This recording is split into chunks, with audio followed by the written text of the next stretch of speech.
প্রিয় ইসলামী ভাইয়েরা এবং মাদিনী চ্যানেলের দর্শক শ্রোতা, জিলহজ মাস খুবই পবিত্র এবং সম্মানিত মাস।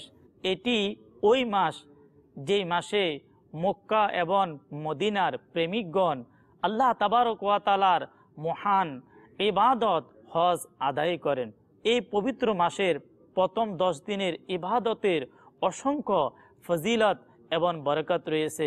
আসুন আমরা হাদিসে পাক শ্রবণ করি। বুখারী শরীফের প্রথম খণ্ডের 969 নম্বর হাদিসে মোবারকা আমাদের প্রিয় নবী রহমতুল্লিল আলামিন সাল্লাল্লাহু তাআলা আলাইহি ওয়াসাল্লাম ইরশাদ ফরমান, এই 10 দিন অপেক্ষা বেশি কোনো দিনের নেক আমল আল্লাহ তাআলার নিকট প্রিয় নয়।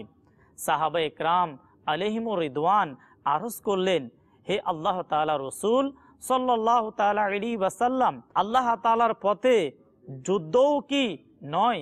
ইরশাদ করলেন, আল্লাহ তাআলার পথে যুদ্ধও নয়, কিন্তু সেই যে আপন জান মাল নিয়ে বের হয়ে পড়ে তারপর তা থেকে কিছু ফেরত আনে না।